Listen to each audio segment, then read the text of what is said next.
Welcome back to Webcertain TV. I'm Gemma Houghton. Today my guest is Pilar Navarro, who's the head of search EMEA for SAP, and we're going to be discussing the role of SEO and PPC and how they can work together.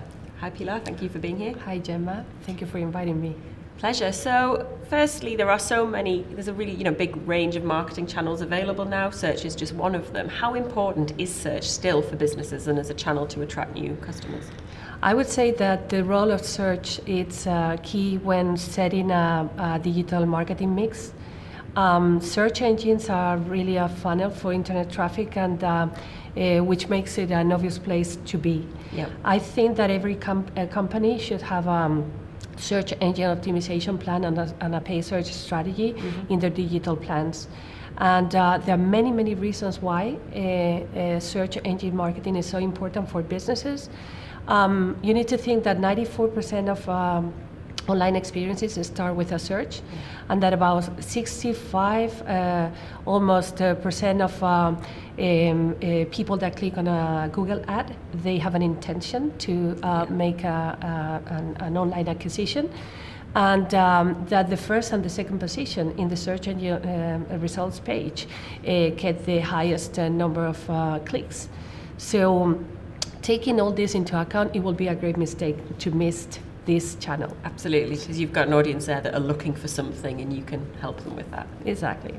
And there's obviously two sides to search. There's the organic and then there's the paid. How do you compare both in terms of importance? How do you determine for a business which one you should focus more on?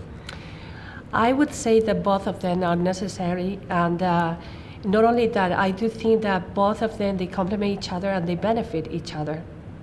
I would say that if you want to have a right digital marketing mix, you should include them both in your plans. Organic search, which is SEO, will provide you with credibility and trust, and evergreen search results. And on the other side, with paid search tactics, you can get a top of the page position that will provide you with high conversions and greater visibility. So I would say that both of them can be combined perfectly in your plans.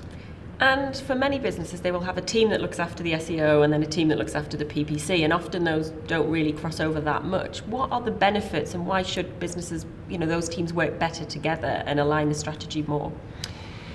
Well, like in many companies, also at SAP, SEO and PPC teams, they are different teams. They have a different budget. They have different objectives and KPIs.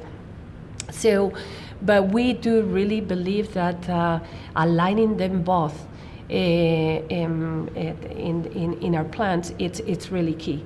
For that reason, at SAP, we recently launched a pilot to get an alignment among both tactics, and it resulted in a lot of great benefits. And this is our approach in 2017 to keep on working together. And what are some of those benefits then that you mentioned? What are the big things you saw that really were good? So the list of benefits is huge. So I'm just going to go through some of them. So first of all, we really think that we better control our exposure, and we have a greater visibility, and also we had a highest click-through rate in both SEO and organic and paid.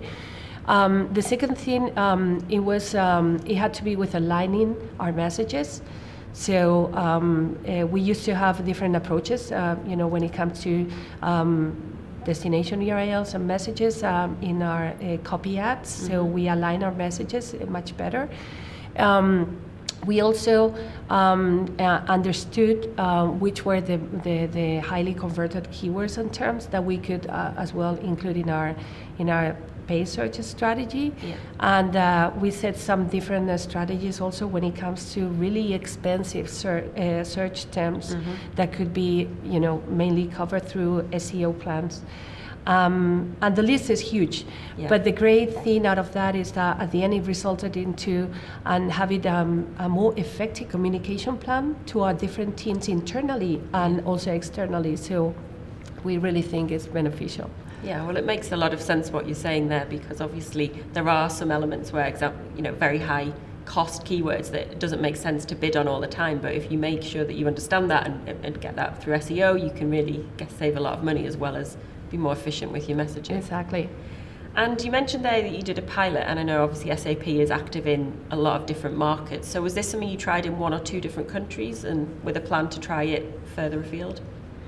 So yeah, well, we launched a pilot in a few countries in our region, and right now we are extending that pilot to all countries and to all different campaigns. We're just in the middle of driving this and implementing this. So when it comes to implementing the pilot, we learn some different steps on how to structure this implementation project, and we differentiated it into 3 main phases. Okay. So the first phase of the implementation was the alignment phase, that we call it that way, and it had to be with not only aligning agencies that in most of the cases are differ. They're different agencies that drive SEO and PPC, but also aligning KPIs and metrics, and aligning the content, creating a content mapping document. These phases, we took it as from a holistic point of view, and for the sake of the customer journey, and aiming to provide a better experience to the prospect and the customers. The second phase is the executional phase itself, which is executing. But the third phase, which was one of the most important one, is the phase of the monitoring and optimization. It is there where, after analyzing the results and the performance of the project, we took a strategic decision about what the approach would be for the future. It has been really interesting. And we're really happy that we drove this pilot, and we're looking forward to extending it to the rest of the campaigns and countries. And I think it's what you just said there is quite important, that you spent time at the beginning really aligning, making sure that the goals for both elements were aligned, making sure that you had a good clear plan, and with something like this, planning it and making sure you have all that in place to start with, I guess is essential to make it work. Exactly, yes. Right. And then when you are going to roll it out to other countries, obviously there are differences between markets and again, you'll be working with more agencies perhaps. So what are the key things to be aware of for a business trying to do something like this on an international level? Yes, running or rolling out search campaigns in an international environment it's quite challenging. There are many challenges, but just to pick up one out of all of them, I would say the most complex, at least in our region, it's the localization and translation phase. And I say localization and translation, and I make the difference because we don't translate everything, obviously. We need to localize, we need to adapt to the local needs.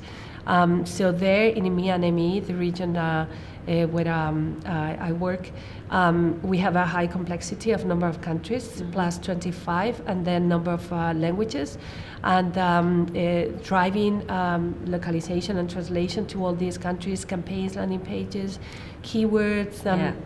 It's a challenge. This year we have set up a very detailed process and an effective communication plan to make sure everyone understood where we were and how to coordinate on that. We're working with WebCertain, by the way, getting this plan run, and it's going pretty smooth, and we're very happy that we got it there. But again, it's another point there that it's about planning. It's about making sure that you do have it all in place and that you've got detailed guidelines for each market so they know what they should do. Yes, right. And when it comes to kind of monitoring across countries, because again, the KPIs, I guess, will be different for each country depending on, volume there and other factors. So can you compare really between countries, or do you really have to look at each one as individual? Well, we look at them each one as individual, obviously. But we kind of see different trends depending on the maturity of the market as well, the maturity as well of the solution that we're promoting.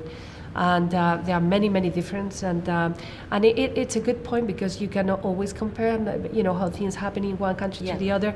Search volumes are also different. Exactly. Like the Nordic countries, they do have a very low search volume, so we need to count on all these kind of trends and understand the singularity of each country, because culturally they are different, and their behaviors as well. So yeah, so you can have a kind of overall process and some global guidelines, but then everything has to be really tailored for each market. Exactly, yes. Great, well that was really interesting. I really appreciate you sharing that with us today. Thank you. Thank you to you, Gemma.